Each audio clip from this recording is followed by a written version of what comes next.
It's a fact. 91% of us have a dangerous amount of belly fat. And it isn't just unsightly. When you have too much belly fat, you lower your immunity and increase your chances of diabetes, stroke, cancer, and even poor respiratory health. The good news is that the New York Times has reported that really short interval movements are one of the most effective ways to get rid of belly fat. Hi, my name is Jorge Cruz, and I'm known as the 8-Minute in the Morning trainer to the world's busiest celebrities.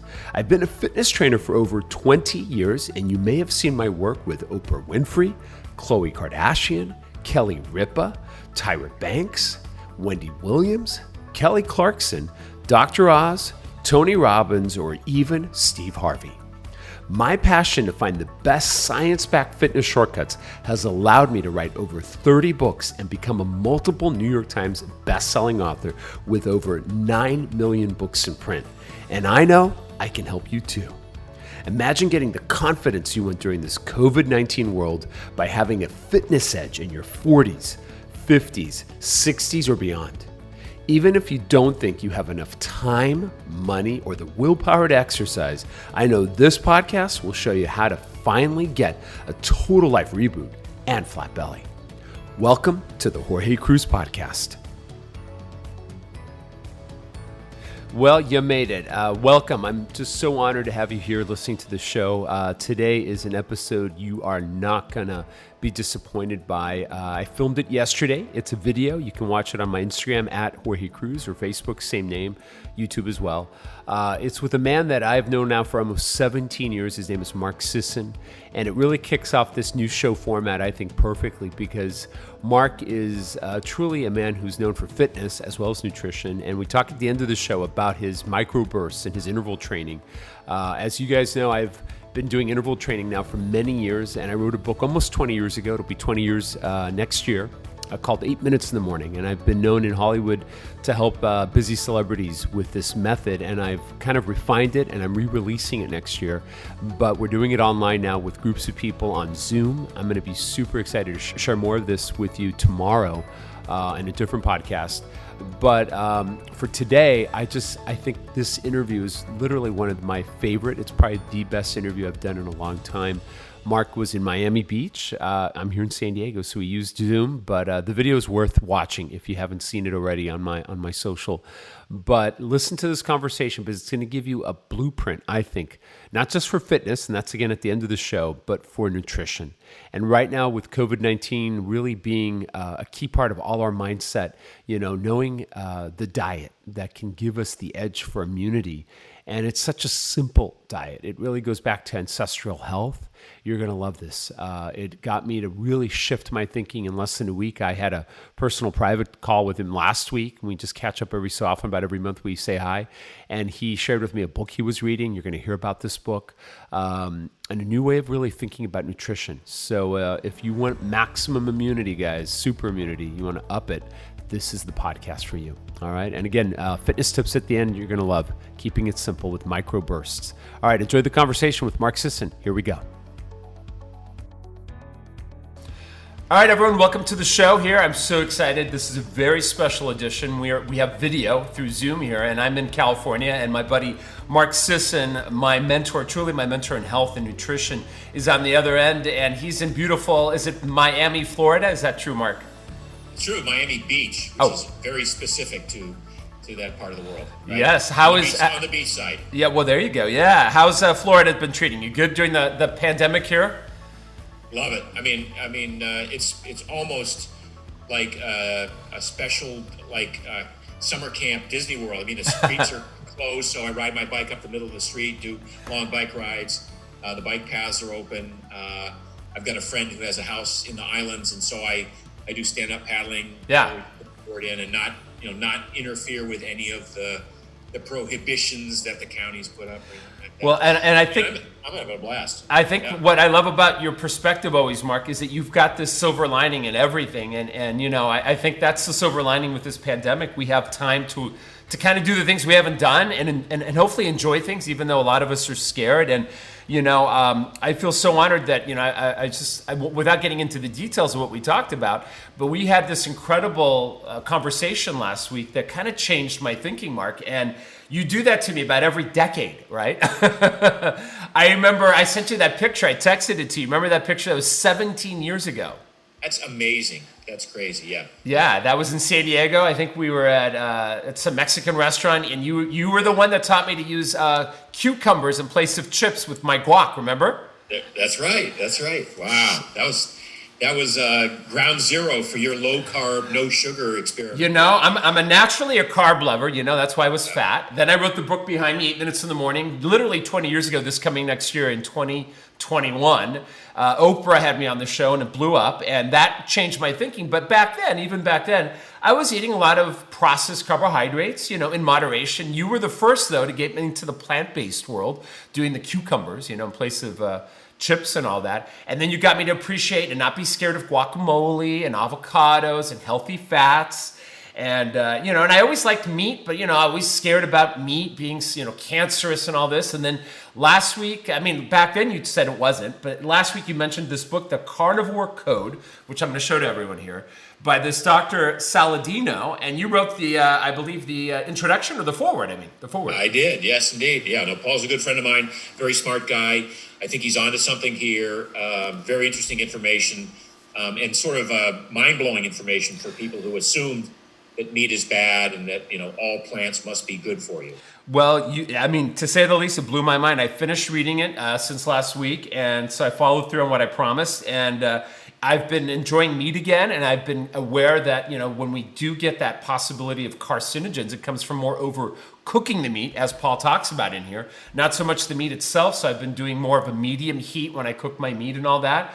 I've been using meat towel. Is that how you pronounce it? Like the fat of the meat, right? Tallow, yeah. Yeah, I've been using that in addition to everything I've been doing. I've been, of course, breaking my fast with my favorite collagen, which I have to shout out to you because you were ahead of the game with collagen when people were scared of it. They thought only witches brew bones, but you got me to think about collagen. And now you've made it into this triple berry collagen peptide mix, which is the best way to, instead of a glass of wine, I'll have this with my meal at night, No, it's great. In fact, I think collagen should be a fourth macronutrient. Yes. It's that important in everyone's diet, and yet we tend not to get much collagen in our diet, especially if we're vegan or vegetarian. But even if we're eating meat, if we don't eat the collagenous parts of the animal, the sort of nose to tail version, and we just eat the choice cuts of meat, we don't get enough collagen. So it's pretty wise that people would supplement with collagen.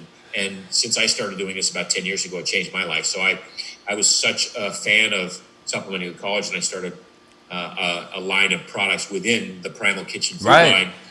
And that berry quench is one of them. I actually like the unflavored. I use the unflavored collagen peptides a lot. Yeah, no, I think it's great. Well, why don't we do this? I thought because of this pandemic and because of what you did with me, we could talk about, the best of what we can eat these days. But maybe start with your story for a minute. We'll pretend we haven't done like 3 of these before, because we've done at least 3 podcasts. And I had you in Malibu in my studio there back when you were in Malibu and I was there. Now we've vacated Malibu. Don't tell that to Brooke Burke, right? I miss her. She's there in isolation, locked up, poor Burke. Yeah. But share with everyone this Primal Kitchen, because when I met you and we had the guac and the chips or the cucumbers, you hadn't created Primal Kitchen and you were working on it, and you've created this food empire really that has given people the best of the best, from collagen to healthy oils. But tell us, give us a minute or two of the story of the Mark Sisson story, because a lot of people think you're just this guy that has this food company, but you're a man who walks his talk. Not that I'm going to ask you to show off your abs, but you walk your talk. You keep your body at age 66. Is that right, Mark? Yes. In the best shape. I'm still catching up to you, and I'm still in my 40s. Luckily, I got 1 more year till 50. But share with them what you started with as an endurance athlete, because you did a lot of stuff when you were young, you were always athletic. I don't think you were ever fat like I was, but you always had your mind on improving your game. And obviously you've created this Primal Kitchen. And then we can get into the diet, the new aspects of what to avoid, what to eat. I think let's focus in on what to eat first, but start out with a little bit of the Mark story, because I always like to hear it. And I think a lot of people watching right now and hearing this may not have heard it. Well, it's a very long story, so I'll try to keep it as short as possible. But I was as a skinny kid, I got into endurance running very early. I started competing in 5Ks, 10Ks, marathons, and got quite good at it.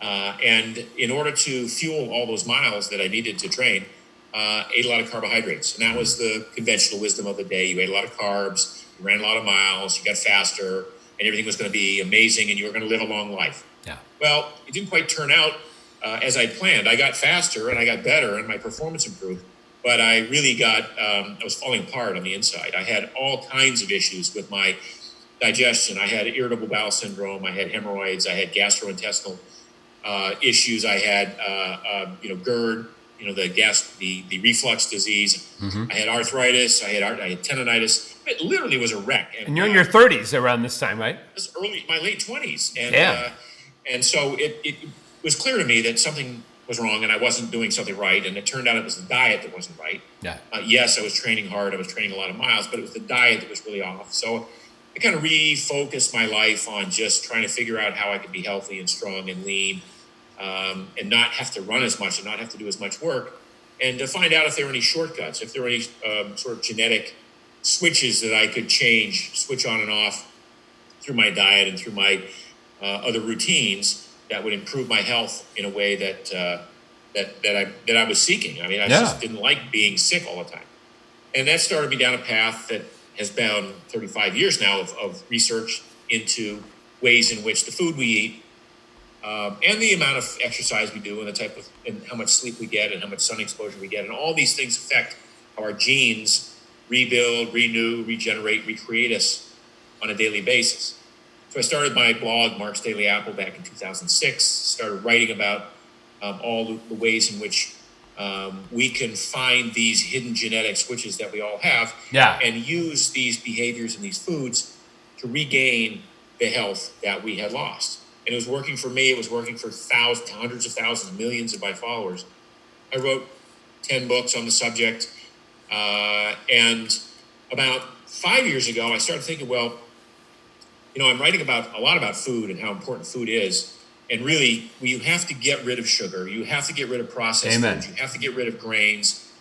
And when you do that, you come down to kind of a relatively small list of foods that you can eat that are good for you. Mm-hmm. And what makes the difference and what makes this lifestyle of eating good food and healthy food palatable and exciting are the ways you prepare it. The sauces, the dressings, the toppings, the condiments, the herbs and the spices. And no company was making the sorts of salad dressings and the sorts of ketchups and mayonnaises that I wished existed so that I could use them on my food. So blindly and naively in some regard, I set out in 2014 to start to build some of these foods with the intent of selling them to other people. And that's what started the whole Primal Kitchen business. And we launched a mayonnaise in 2015. It was our first product. It was an incredible success. It was based on avocado oil and organic eggs from cage-free hens and organic vinegar from non-GMO beets. Love that. And a little bit of rock salt, sea salt. And from there, we expanded to salad dressings. We've got pasta sauces now. We just introduced a line of frozen foods, frozen meals. So I think we have like 65 or 70 products in our line right now, all of which are the best of the categories that we're in. So we have the best selling salad dressings in the natural channel, for the good reason that people understand that these are good for you. They're better for you dressings. They're made with avocado oil and healthy fats and things that when you put them on your meal, they not only make the meal taste better, but they take away the guilt of having used, I used too much salad dressing or I used too much, mayonnaise. We tell people use this with as much as you want because you'll enjoy it. Yeah, no, and it turns off hunger. And for people like that in my circle, my audience that do intermittent fasting, I think you're the one that told me. I remember we were at, is it Olo in Malibu, and I bumped into you and Andrew Lesserman, and you guys were, I mean, we kind of chatted for a little bit, but you reminded me you started fasting, doing intermittent fasting in the 80s, right, Mark?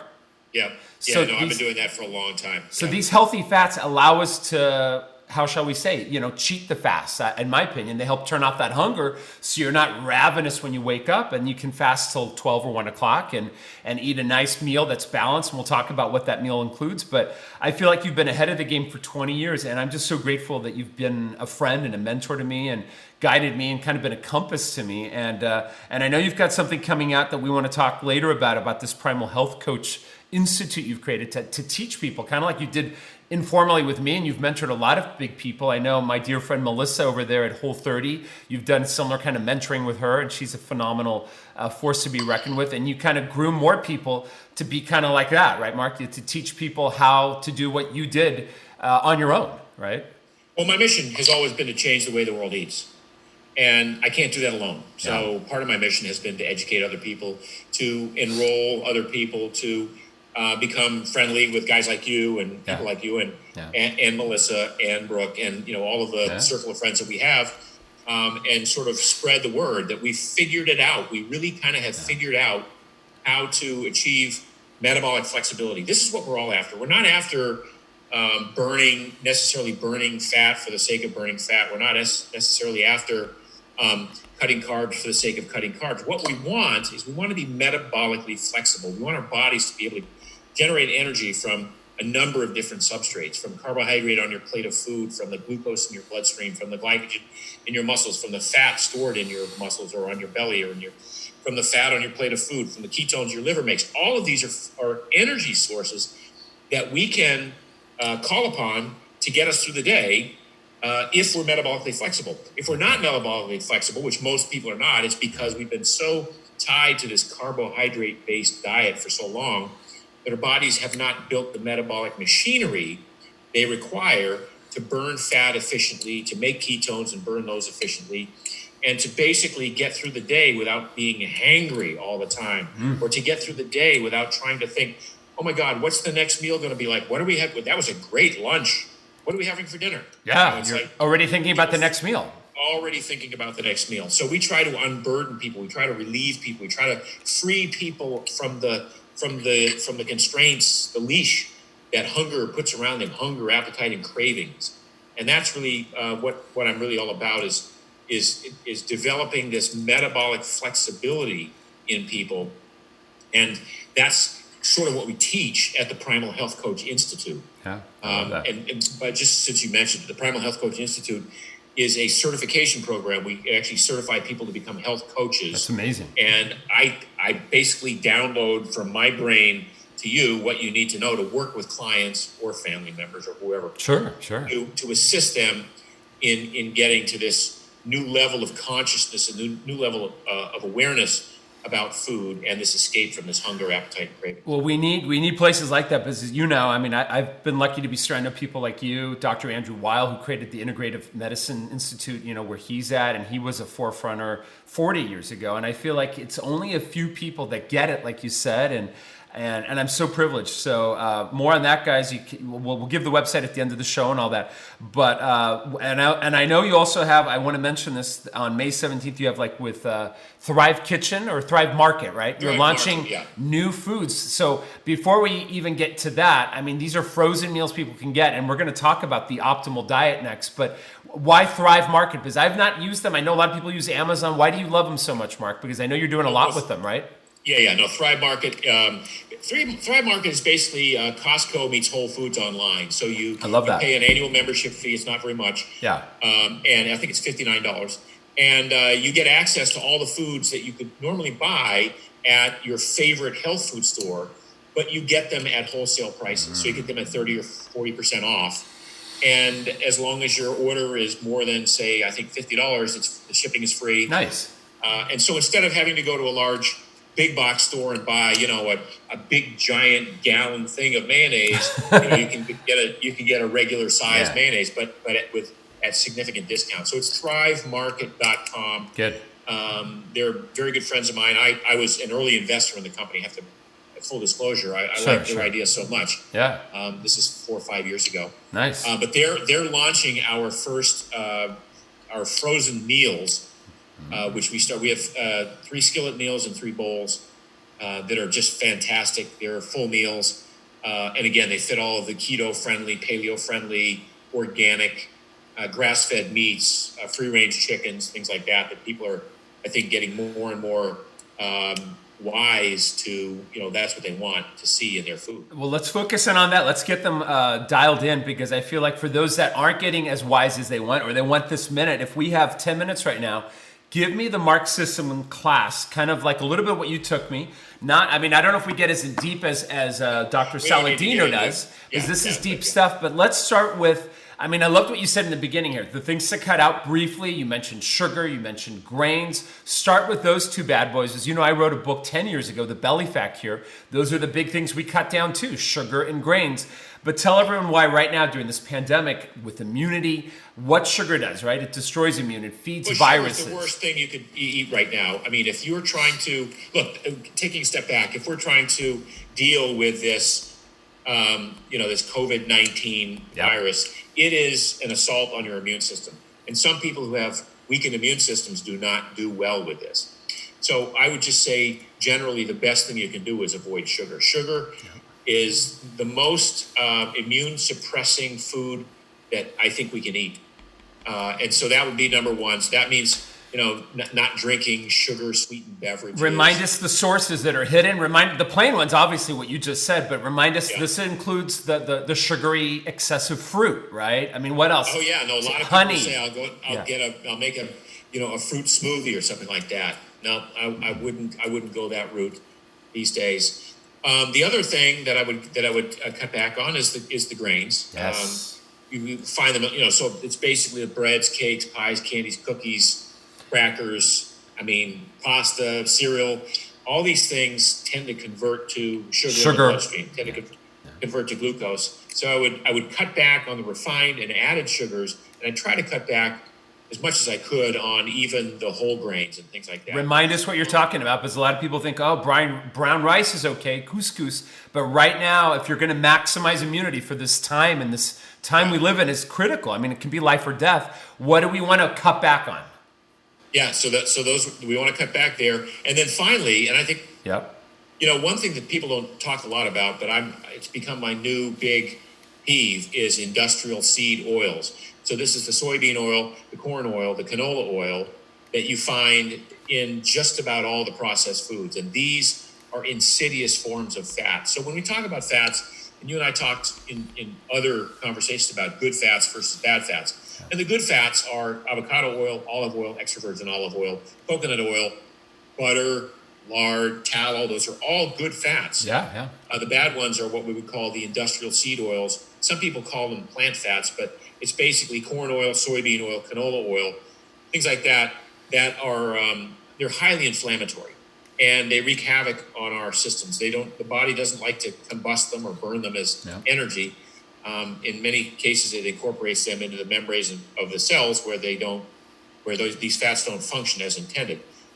They can rancidify, they can become corrupted and cause all sorts of havoc in our body. So I would avoid those. So you go, well, geez, Mark, what does that leave me? Well, it leaves you protein, meat, fish, fowl, eggs, nuts, seeds, vegetables, some fruit, some root tubers, potatoes, sweet potatoes, things like that. There are a lot of things you can eat. For sure. But at this point in our adaptation to what's going on in the world right now, I would seize the moment and try to get as clean with my diet as I possibly could, understanding that I want my immune system to be as strong as possible. I agree with 100%. And I feel like what I've done in the last 1 week, And I look at myself in the mirror and I already see the back fat, because I pretty much had no belly fat, but I was, practicing a lot of what you taught me years ago with the fasting and everything. But I've cut out, for example, certain things like coffee. I'm not even doing coffee right now with my butter. I'm using tallow in my coffee. Can you believe that? It actually is pretty good. It's crazy. Great. And, I'll have my first meal around 12 o'clock. I had it with my sons today. And, we had some bacon, but I also had some lettuce because Dr. Saladino says that's a low toxic one. And I'll do that, and kind of did an egg McMuffin. We also had eggs. I love eggs. Why are eggs so darn good for us? I've never heard a bad thing about an egg. People used to say it's the cholesterol. Maybe you can break that myth about eating dietary cholesterol with blood serum cholesterol, because a lot of people are in their 50s and 60s. I'm working with AARP now, Mark. And a lot of those people are in their 70s and 80s. And you're in an age group where you should be worried about your heart health, but you eat an egg every day or not, right? Well, I love eggs. I don't eat an egg every day. I mean, some days I'll eat 5 of them, and some days I don't eat any. But eggs are one of my favorite food, and I think eggs are one of nature's perfect foods. Yeah. I'm a big fan of eggs. But people talk about cholesterol. I mean, I've written entire sections of my books on how cholesterol is one of the most important molecules in the human body, and we should not be vilifying it. And the fear that we have around cholesterol as the cause of heart disease is an ill-founded fear. Cholesterol is not the proximate cause of heart disease. It's oxidation and inflammation. Mm-hmm. I feel like, some of the more recent studies I've read regarding COVID infectious rate are people with higher cholesterols deal with the infection much better than people with low cholesterol. Hi, this is Jorge, and I wanted to interrupt the show just for a minute because I want to make sure that you're on my VIP mailing list for future podcasts and for insights and shortcuts on how to improve your health, from everything on intermittent fasting to yoga to 8-minute workouts to how to just work better and how to have less stress and also how to manage pain. I mean, you name it.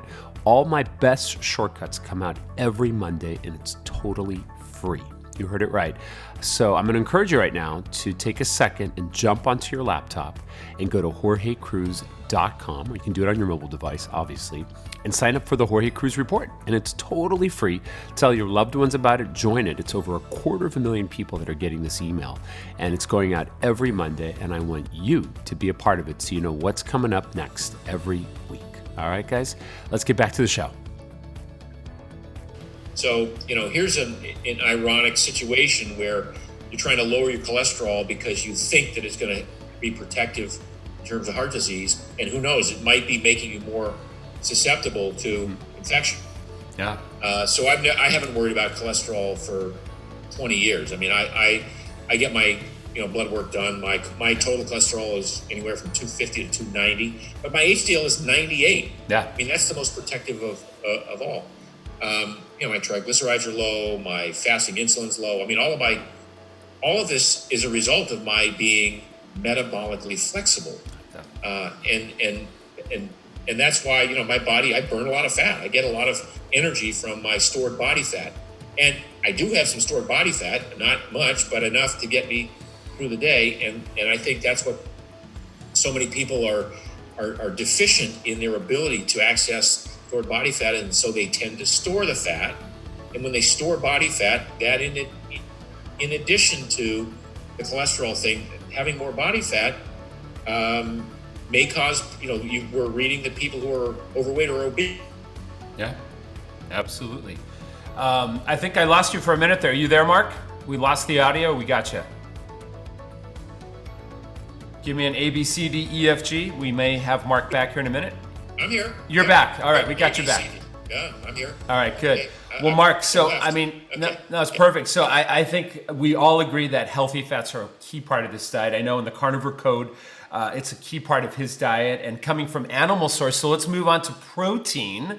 Which proteins do we want to avoid and which ones do we want to embrace? And obviously, cleaner sources when it comes to the animals, from the grass-fed, cage-free, free of antibiotics and all that. But walk us through the protein world, because I'm having more protein now, and I'm feeling a little stronger. I'm feeling better. I have more energy. I mean, I wasn't scared of bacon, but I did a diet debate once with Travis Stork on the Doctors at Paramount Studios, and he had those guys from that Netflix film. You've heard about this film, right? Saying that meat will kill you. Oh my God! So tell us how it won't kill us, or will it? You were on there for Game Changers? Yes, you remember that. Oh, Jesus. Oh. I know. So share with everyone why meat is something our ancestors ate. It was the primary perfect food because it has all these things in it, from the fat, the proteins, the vitamins and minerals. They really didn't eat a lot of carbs. Share with us a little bit of this carnivore code in the sense of the protein. Like, why is meat so good for us, and why, in your opinion, where did this come around? Because it's not even the cancer part. It's just that meat it's going to kill you, and it's going to kill the environment. And I love that in the book, Dr. Paul or Saladino talks about how the emissions that beef creates, versus even agriculture from crops is much smaller, let alone what we do as humans. Beef has gotten a bad rap for sure. Take us through that. No, I mean, look, protein is necessary. Protein's an important macronutrient. I think it's important that we get our protein from, as you say, clean sources. So I'm not a fan of the way most of the beef is raised in this country, where it's what they call concentrated animal feedlot operations. I prefer grass-fed beef. I prefer small family farms. I prefer, free-range chickens and eggs, wild salmon versus farm salmon. I mean, to the extent that we can eat these animals that are raised in their own natural environment and without antibiotics and without hormones, that's preferable to the alternative. On the other hand, sometimes even some of the offerings that are less desirable in the meat kingdom family are still more desirable than, say, a bowl of pasta or a funnel cake, for that matter.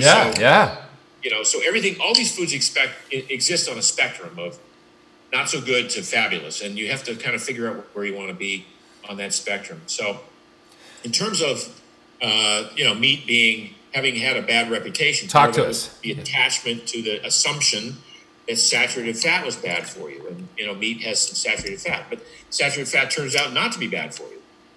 Turns out to be actually not only good for you, but that's how the body stores fat on you, is as saturated fat. Yep.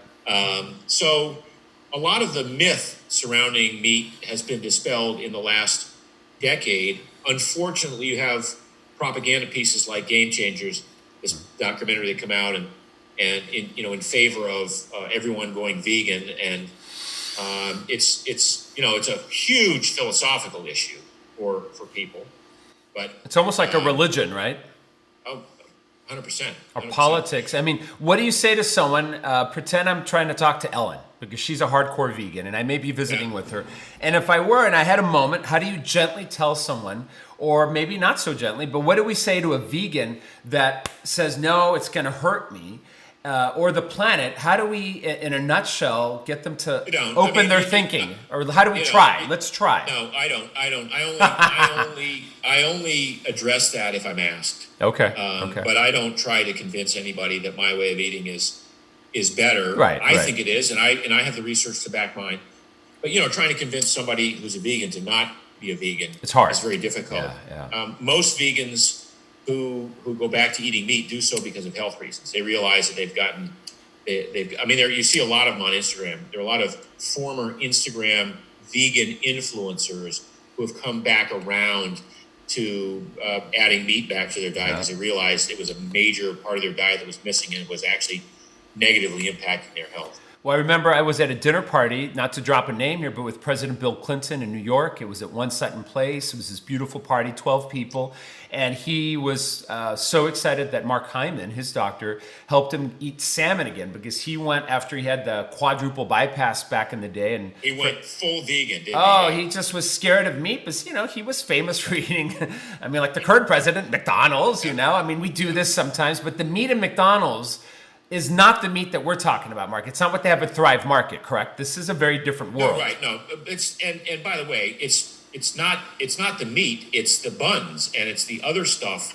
It's the high fructose corn syrup and the ketchup. It's the it's the acrylamides and the fries, and it's all the things that you'll find that accompany the meat. So in many regards, the meat at McDonald's is probably the best part of that meal. It's probably the safest and healthiest part of the meal is the patty. Yeah, but lettuce wrap it, obviously. But yeah, I agree with that. So with the meat, when we think of meat, it's a building tool. It helps us have this energy. Share with me what your thought is on this idea of incorporating a little bit every day into our diet, because I know Dr. Saladino makes it primarily, I mean, if you were to give his book in a nutshell, it's pretty much a carnivore type of aspect, right, Mark? Where he doesn't eat much grains or salad and things like that. How would you talk about that? Because that having a piece of meat every day for me was scary at one point. I was having maybe 4 or 5 ounces and that was it. Now I'm having that twice a day and I feel great. Now, why was it scary for you, Paul? You know, not that I was thinking I was going to get cancer. I mean, his book clarified how the cooking of meat can cause those carcinogenics to occur, right? When you overcook a meat or barbecue it. And he talks about in the book, as I'm sure you know, to not barbecue stuff, to use more of a medium heat. You would agree with that, right, Mark? Yep. Yeah. No, I mean, any of the issues that have been associated with meat over the years are more likely, as you say, a result of the acrylamides, the process by which meat and some of the fats and some of the way the fats are burned or seared can cause issues. It's not an issue for me because I like rare to medium rare meat, so I like to have sort of slow cooked, medium cooked meat as a preference anyway. But that's been the only real issue. Now you talk about eating meat twice a day. Look, if you decide you want to give up sugar and grains. Yep. And in Paul's case, he's given up a number of cruciferous vegetables because he feels that there are some issues with some of those. Like remind us what those are, please. Yeah. Broccoli and Brussels cauliflower, sprouts. Yeah. And Brussels sprouts, things like that. What's his take on that, Mark? Why does he do that? Do you think? His take, which is unique, and I still eat those. I still like my vegetables, don't get me wrong, but I've cut back on my consumption of them. His take on it is that many of these vegetables have their own set of toxins that cause issues with some people. And they may be very minor but insidious over time. So you might have, tomatoes, if you've read, I don't know if you know Stephen Gundry. The Plant Paradox. So he's got the plant paradox, and he talks about that. He talks about some of these plants have these lectins and toxins in them that some people can get away with eating, but many people have an issue with. And the theory is that plants they can't run away from you. They don't have defense mechanisms like claws and teeth they can fight back. So plants develop these toxins that they would put out that would prevent animals from eating them and allow them to continue to propagate. Now, over the years, we've assumed that plants are great for us and wonderful. And we've looked at phytonutrients, phytochemicals.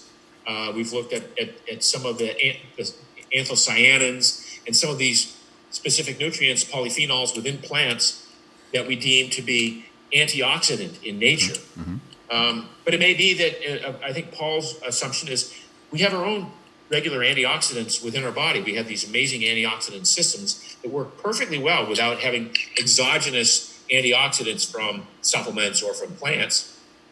We have superoxide dismutase and catalase and glutathione. Those are our 3 basic antioxidant systems, and they work perfectly fine in the absence of any plants consumed at all. And that's kind of how he lives his life. Yeah. So once you get rid of, once you eliminate so many of these foods, all you're left with is animal food. Now, that's fine. I mean, he eats, a steak and some liver and some pate and some oysters and eggs. And bacon. Don't forget the bacon. I live for the bacon now. And the bacon, yeah. And he eats what we call nose to tail, which is if you're going to subscribe to that carnivore diet, it's probably wise that you eat as much of the animal as possible because different parts of the animal have different concentrations of vitamin A, vitamin D, vitamin K, calcium, collagen. So some of these nutrients would be missing if all you ever ate was a T-bone steak, right? So that's why he's more into the nose to tail part. I think that's important. I had dinner with my kids last week. We're going to do it tonight. We had a whole chicken. I got an organic one just from Costco. I see we're drinking water together here. I like that. Yeah, right. Yeah, Our green bottles here. Yeah. Oh, the same. Oh, look at us. Yeah. Cheers. Cheers. And my son Owen was freaking out. I was like, Owen, I'm going to eat the heart because it came with the organs, the heart in there, Yeah. And I hadn't eaten a heart before, a chicken heart, right? And I said, I'm going to eat the liver. My mom used to eat liver. I always thought she was crazy, but I'm doing this now, Mark, and I feel incredible. And I think, to answer your question about why was I scared about meat, outside of the cancer part, because now I get it, it's about the cooking. I think I was scared that I wasn't going to poop, that, there's no fiber. Tell me why that is not true, right? Because it isn't. I'm fine. No, it's unbelievable. I mean, it's amazing that for the longest time we felt that you needed fiber in your diet in order to poop properly, in order to have a good bowel movement. And in fact, it's almost the exact opposite, that fiber has a negative impact on many people's guts. And, the idea behind fiber was if you could imagine a broom scouring the insides of your, the linings of your bowels. I mean, it sounds logical, right, Mark? I mean, it works. Yes. You and I bought into this for a while. You used to have that big ass salad, right? I know this. Yeah. I bought into it. Yeah. But it turns out that, fecal matter is really basically bacterial turnover. You have 100 trillion bacteria in your gut, and they only live for a couple of days at most, and they have to turn over, and the dead cells have to leave your body, and that's kind of how they leave. So you don't need fiber for that. Also, the other assumption with fiber was that your gut bacteria, the healthy bacteria in your gut, required fiber as a substrate to make butyric acid, short-chain fatty acids, which they needed to live on to maintain their own health and also to provide nutrients for the cells lining the gut. So there was this assumption that you needed fiber to pass through your digestive tract to make it down to your colon where the bacteria would digest the fiber or ferment the fiber and create these butyric acids, these short-chain fatty acids. It turns out now that collagen has the same effect. So collagen feeds these bacteria as well. So if you're getting some collagen in your diet, which you are getting if you're eating meat and eating nose to tail, then the same amount of bacterial turnover and the healthy bacteria thrive. And because you're not feeding your body sugar, then all of those harmful bacteria that rely on sugar, they die off, they leave, they go away. So it's pretty amazing how much the world of nutrition has changed, even in the last several years, not just the last few decades, but the last several years, with regard to our assumptions about eating meat, or assumptions about not eating 3 meals a day or 5 meals a day, or the assumptions about we must have fiber in our diet, or the assumptions that a plant-based diet is the only way to live. It's really cool that we're coming to this point in our exploration of nutrition, that we're starting to understand exactly how the body works, and again, how so many of us are sick. Some huge percent, 60, 70, 80% of the it's 80, over 80% obese, Mark. Yeah. Is overweight, and then some portion of them are obese. Like, how is that possible with all the knowledge that we're supposed to have and all of the technology that we're supposed to have about food? Well, it's possible because the information that we've been given has been wrong for so long. Yeah, no, I couldn't agree with you more. And I think everything you've been talking about is so vital. And when I think about nutrition, for me as a trainer, I've been this trainer now for 20 years as a public trainer through my books and all that, and 25 years back when I was in a gym in La Jolla and San Diego, and still here in San Diego with my family. But I feel like I always remembered a quote that Jack LaLanne gave me years ago. I met him through Arnold Schwarzenegger when Arnold was in charge of the California Fitness Council in Sacramento, and I went down there, got to meet Arnold, got to meet Jack LaLanne, the godfather of fitness, and he said, Jorge, your waistline is your lifeline. Could we end on that, Mark? Why is it important to have, I know you have a six-pack, and it looks good, but it actually is more than that, because all the research that I've been reading, especially nowadays with immunity and all that if you have a small waist circumference, you're going to have a better immunity, you're going to feel better, you're going to have less susceptible to diabetes, cancer, type 2 diabetes, all this stuff. And, for me, having a flat belly, shall we say, is important. And you've never had belly fat. Are there any pictures of you with any belly fat that exist? I've never seen one. No, I don't know. I hope not. So why is this important? Outside of vanity, we get it. It looks pretty. But why is it important for our health to keep that waist low? Well, I mean, it's just one indicator that you're doing everything right. Yeah. Because the first place we tend to store fat is on our bellies. Yep. So if we don't have any belly fat, it's quite likely we don't have excess fat stored anywhere else on the body. Yeah. So the one metric would be if you can reduce belly fat, and then if you can reduce visceral fat, which is that fat that lines that's inside us, that's around the liver and around the intestines and the mesenteric. Underneath the abdominal wall, right? So subcutaneous is the kind that jiggles, and the visceral is underneath that. Yeah, exactly. So the subcutaneous is under the skin, but on top of the muscle. Mm-hmm. And when you get rid of that, you show the muscle. But then the visceral is behind the muscle. It's underneath the muscle. It's again, that's surrounding the organs, and that's a real dangerous.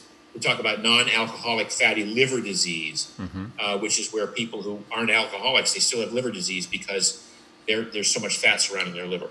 So these are things that tend to go away when we become metabolically flexible and learn how to burn body fat. We not only burn off the stored body fat, on our bellies, but we tend to burn off that fat that is now subcutaneous, or not just subcutaneous, but visceral. Visceral. And that's a good thing. Yeah, right? That improves our immunity and everything. Yeah. So there's a couple of markers of good health. One, my wife was reminding me today that if you're 65 years old and you can cover a mile in 14 minutes, that's a good indicator of your aerobic health, right? Yeah. Well, she and her girlfriend went for an 8-mile walk today. Wow. And they're like, and we tried to do it at 14 minutes the whole time. I'm like, no. You only have to do 1 mile at 14 minutes. You don't have to do 18 miles at 14-minute miles. Wow. But, so they're in good shape. But the waist circumference is a great metric. Yeah. Your waistline is your lifeline, as Lelaine said. Okay. And then your aerobic capacity measured as your ability to complete a mile in X amount of time based on your age is another one. And another one is grip strength.